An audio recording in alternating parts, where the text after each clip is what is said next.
Hello दोस्तों, welcome back. तो आपने टाइटल देख ही लिया होगा। तो इसका मतलब ये है कि आज के एपिसोड में राहु की बात होगी, यानी कि मैं राहु की कहानी सुनाऊंगा। देखिए, इसकी स्टोरी काफ़ी लोगों को पता है, बट जिनको पता नहीं है उनके लिए काफ़ी इंटरेस्टिंग होगी। और इसी स्टोरी में राहु से आपके लिए एक रेमेडी भी होगा कि राहु के जो बैड इफ़ेक्ट्स होते हैं उससे रेमेडी भी होगा। देखिए, आप लोगों ने देखा होगा मेरे जो लास्ट के कुछ वीडियोस हैं, वो वीडियोस काफ़ी डिफरेंट है जो कि मैं यूजुअली बनाया करता था।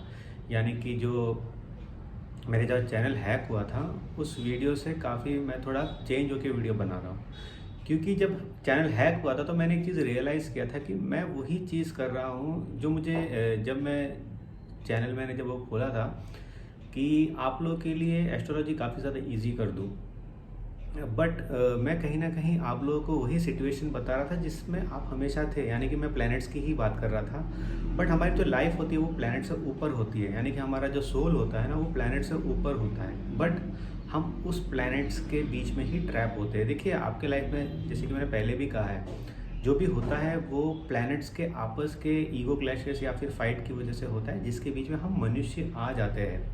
तो हमें उससे ऊपर जाना होता है, हमें उससे ऊपर की जो पावर से उससे कनेक्ट होना बहुत ज़रूरी होता रहता है। जब जाके इस प्लैनेट्स जो भी है आपकी कुंडली में, बैड पोजीशन, गुड पोजीशन, जो भी न्यूट्रल पोजीशन, उससे आपको कोई फ़र्क नहीं पड़ना चाहिए और आप उस पर विजय हासिल कर सकते हो। तो ये चीज़ काफ़ी ज़्यादा आपको ध्यान रखना ज़रूरी है कि प्लैनेट्स के जो फाइट्स चल रही है, जब दो गैंग लड़ रहे हैं तो बीच में आपको नहीं आना चाहिए।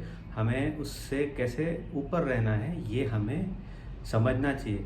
तो इसलिए मैं जो अब वीडियोस बना रहा हूँ, क्योंकि देखिए वो मेरे लिए भी एक एनलाइटमेंट था एक बार जाने के बाद कि मैं भी क्या वही चीज़ रिपीटेटिव बोल रहा हूँ या तो फिर सिर्फ मैं भी प्लैनेट्स के ट्रैप में आ गया और आप लोगों को भी उसी चीज़ों के बारे में बता रहा हूँ। या तो अब आपको उससे ऊपर जाने के लिए मुझे वीडियो बनाना ज़रूरी है, ऐसा मुझे लगता है। इसलिए मैं ये वीडियोस अब बनाता हूँ जो कि आपके लिए देखिए बहुत काम आएगा। और लाइफ जो कि आपको जो ये जो प्लैनेट्स है, ये जो ग्रह है जो आपको इरिटेट कर रहे हैं, इससे आप बाहर निकल जाओगे। तो मेरा मेन मकसद अब से यही रहेगा।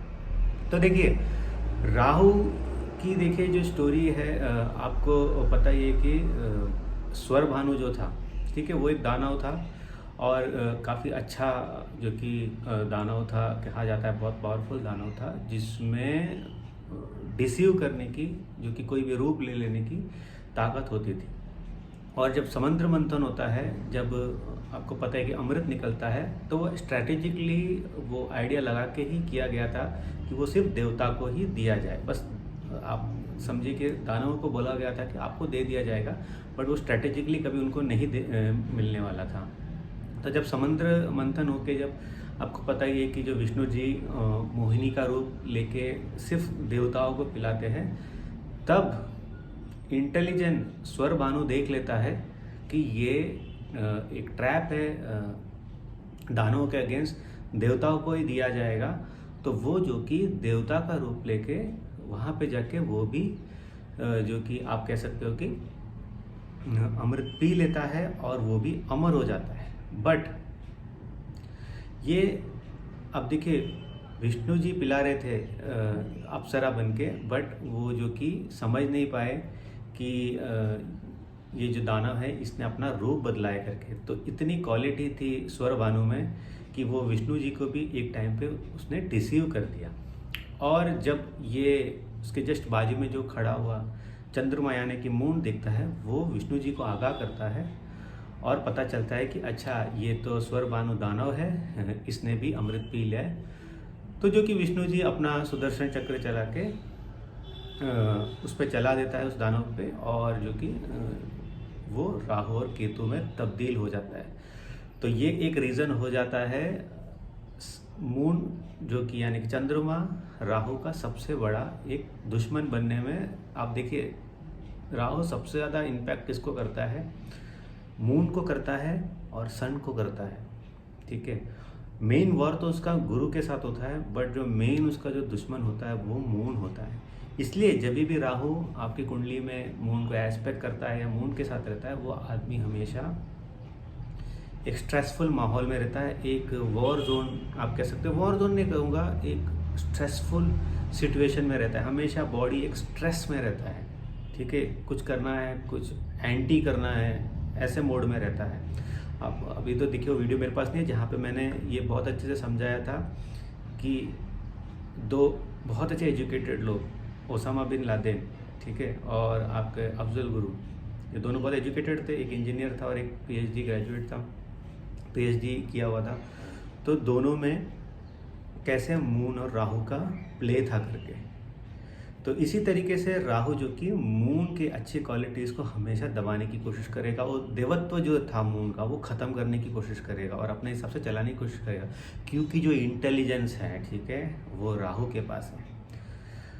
तो ये बात हो गई, राहु और केतु अलग हो गए। अब यहाँ पे देखिए एक अब सब ब्रह्मा के पास चले जाते हैं कि वो दोनों तो अमर हो गए, राहु और केतु, कि उन्होंने तो पी लिया, वो अमर हो गए। अब राहु ये बोलता है कि जब मैं भी जो कि मैंने भी अमृत पान कर लिया है तो मुझे भी देवताओं वाले स्टेटस मिलने चाहिए करके। तो ये ब्रह्मा के पास चले जाते हैं देवता, और खास करके राहु और केतु की, क्योंकि देखिए ब्रह्मा रचयिता है तो उनका जो फाइनल डिसीजन होता है वो बहुत इम्पोर्टेंट हो जाता है। तो यहाँ पे ब्रह्मा देवताओं को बताते हैं कि राहु ने भले ही डिसीव किया, बस उसने इंटेलिजेंस की पूरी एक तरीके से उसने प्रूफ दिया कि वो कितना इंटेलिजेंट है करके।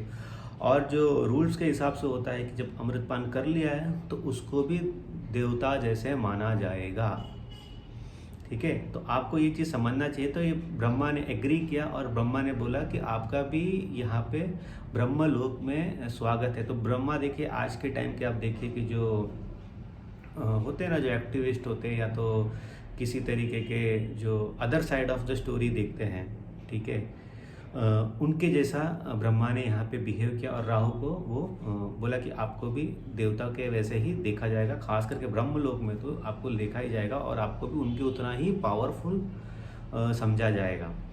तो ऑब्वियस ही बात थी कि अब राहु में इतना पावर आ गया था। तो राहु बोलता है कि मेरी जो ये दुर्गति हुई है, ठीक है, इतना इंटेलिजेंस होने के बाद भी ये जो मेरा सर तो अलग है, मेरा जिस्म अलग है, इसके मेन जिम्मेदार जो कि चंद्रमा और सूर्य है करके, जो उनकी मेन एनिमी जो कि दुश्मनी लगी रहती थी। तो वो ब्रह्मा से कहते हैं कि मैं इन दोनों को ग्रहण करूंगा करके, ठीक है। जो कि जैसे कि आपको पता है कि पूर्णिमा के टाइम जो कि ग्रहण किया जाता है चंद्रमा को।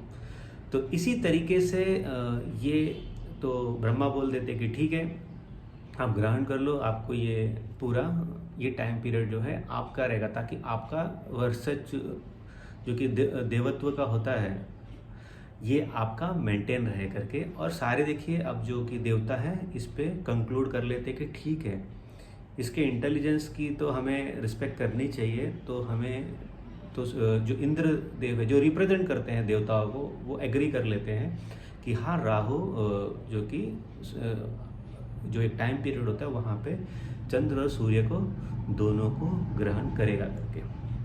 अब स्टोरी आगे जब बढ़ती है, अब देखिए ये तो प्रॉब्लम्स हो गई, यानी कि आपकी कुंडली में जब भी सूर्य और चंद्र के आजू बाजू में राहु रहेगा या कंजंक्ट करेगा या किसी भी तरीके के एस्पेक्ट करेगा, तो आपको पता ही है कि आपके लाइफ में कैसे प्रॉब्लम्स आते हैं, सन से रिलेटेड या तो फिर मून से रिलेटेड। तो ये बात आपको आई थिंक अब समझ आ गई होगी क्या हो रहा है। देखिए कोई भी चीज़ की स्टोरी समझनी बहुत ज़रूरी होती है, अदरवाइज इस प्रेडिक्शन ये देखना वैसा नहीं होता, ठीक है। अगर आपने वो स्टोरी समझ ली, अगर आपको पता है कि सेब क्यों ठंड के रीजन में ही उगते हैं, तो आपको आधी चीज़ समझ में आ जाएगी। फिर आप वो जाके जो कि रेगिस्तान में सेब उगाने की कोशिश नहीं करोगे, क्योंकि आपको पता है कि रीज़न क्या है। वो रीज़न अगर आपने ढूंढ लिया तो अब देखिए यहाँ पे ये हो जाता है कि सूर्य देव के पास हनुमान जी पढ़ने के लिए गए थे, ठीक है। आपको पता ही है कि सूर्य देव एक तरीके से हनुमान जी के एक टाइम पे गुरु रहे थे। तो आपको पता ही है कि हमारे गुरु पे कभी भी किसी भी तरीके की अटैक होते हैं या कुछ भी होते हैं या कुछ बोलता है तो शिष्य सबसे पहले हथियार उठाता है, ठीक है। तो उसी तरह आज के डेट पे आप देख लो, आपके आजू बाजू में ये चीज़ें हो रही है। कभी भी आपके गुरु के बारे में कुछ बोला जाएगा, गुरु तो कुछ नहीं करेगा, बट जो शिष्य होता है वो अपना हथियार उठा लेगा उस गुरु के जो कि स्वाभिमान को या तो फिर उसके जो आप कह सकते हो कि नेम और फेम को अगर किसी भी तरीके की हानि हो रही है तो शिष्य हथियार उठा लेगा। तो यहाँ पे जब राहु ग्रहण करने आते हैं सूर्य देव को, तो जो कि हनुमान जी खड़े हो जाते हैं और हनुमान जी राहु की बहुत ज़्यादा पिटाई कर देते हैं। तो राहु अगेन जो कि फिर जो कि अगेन मीटिंग होने लग जाती है कि देवताओं ने फिर चीटिंग किया। एक जो कि आप कह सकते हो ना कि हाफ ह्यूमन और हाफ मंकी पर्सन को बीच में लाके मुझे चीट किया है, मेरा जो हमने जो रूल्स एंड रेगुलेशन बनाए थे देवताओं ने खुद ही उसको बर्न कर दिया है करके। तो इसमें जो कि बृहस्पति यानी कि आपके जो जुपिटर राहु को समझाते हैं कि उनसे पावरफुल इस दुनिया में कोई नहीं है, ठीक है, एजुकेशन वाइज और बल के वाइज। तो बल के हिसाब से भी उनका इस संसार में कोई भी उनसे टकरा नहीं सकता। वो या तो फिर वो देवगण हो या तो फिर राहु तुम खुद क्यों ना हो। बट राहु बोलता है ऐसा हो ही नहीं सकता। तो वहाँ पे बृहस्पति और सारे प्लैनेट्स उसको यही समझाने की कोशिश करते हैं कि देखिए हनुमान जी को जो सही लगता है, जो उनकी जो सिद्धांत होते हैं, ना हम उसे चेंज कर सकते हैं ना तुम उसे चेंज कर सकते हो। तो ये मीटिंग यहाँ पे कंक्लूड हो जाती है। तो इससे आपको एक चीज़ समझनी चाहिए कि जो हनुमान जी होते हैं, ठीक है, हनुमान जी होते हैं यही मेन राहु के आप कह सकते हो कि डिफेंस फोर्स होता है आपकी कुंडली में। अगर आपको राहु प्रॉब्लम दे रहा है या आपकी राहु की महादशा चल रही है, ठीक है, आपको एक ही आदमी बचा सकता है, वो है हनुमान। अब देखिए आगे स्टोरी और बढ़ती है और आपको समझ आ जाना चाहिए। तो यहाँ पे सूर्य देव ये डिसाइड करते हैं कि हनुमान जी की वजह से जो राहु उन पे ग्रहण करने वाला था, ठीक है, जो एक टाइम लिमिट था कि अब आएगा तो राहु सूर्य को ग्रहण करेगा ही करके, बट हनुमान जी वहाँ पे आके सूर्य को बचा लेते हैं। तो हनुमान जी की ये जो आप कह सकते हो कि ये जो इमेज है, ठीक है, ये जो उनका जो करेज और आप कह लीजिए जो भी गुरु के प्रति जो प्यार दिखाया, सूर्य देव सारे संसार को ये बोलते हैं जो भी हनुमान जी को दिल से प्रे करेगा, उन्हें अपना बना लेगा, उसको राजस्व मिलेगा। यानी कि डायरेक्ट ब्लेसिंग सूर्य देव की मिलेगी। सूर्य देव को अलग से प्रे करने की ज़रूरत नहीं है, डायरेक्ट ब्लेसिंग है सूर्य देव की उस पर्सन पर जो हनुमान जी की पूजा करेगा। और इसका एक अच्छा एग्जाम्पल आप देख सकते हो कि हमें रामायण के थ्रू मिलता है कि राम को उनका जो राज्य है वापस हनुमान जी के थ्रू ही मिलता है, या तो हनुमान जी से मिलने के बाद ही मिलता है। तो ये सारी चीज़ें आपको समझनी चाहिए कि जो राज्य का जो भोग है ये सारा हमें कहाँ किसके थ्रू मिलता है, हनुमान जी के थ्रू मिलता है।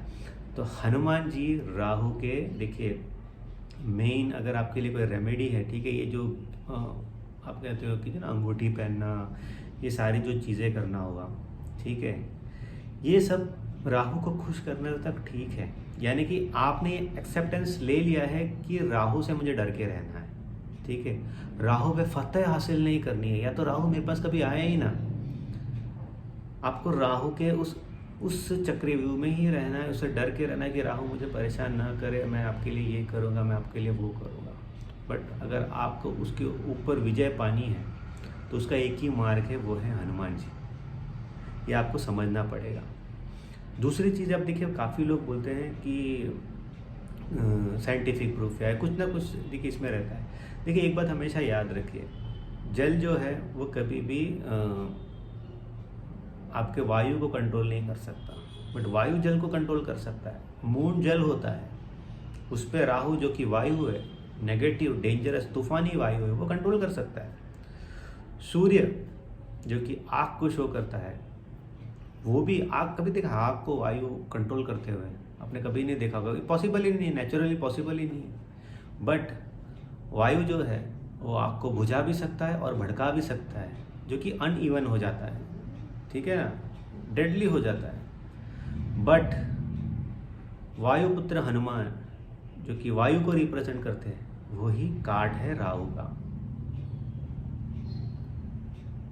वही काट है आपके राहु का। एक नेगेटिव एनर्जी को एक पॉजिटिव पावरफुल एनर्जी ही ख़त्म कर सकता है, या तो फिर उसके पावर को डिफ्यूज़ कर सकता है। और हनुमान जी आपको पता ही है कि वायु को रिप्रेजेंट करते हैं। मेडिटेशन, ठीक है, हनुमान जी होते हैं, ठीक है। जो मेडिटेट हम करते हैं, ठीक है, वो हनुमान जी रिप्रेजेंट करते हैं। मार्स एनर्जी देखिए सिर्फ फाइट करने के लिए नहीं होता, वो मेडिटेशन के लिए भी होता है। आप हमेशा हनुमान जी की मूर्ति यूजुअली कैसे देखते हो? बैठ के मेडिटेट करते हुए।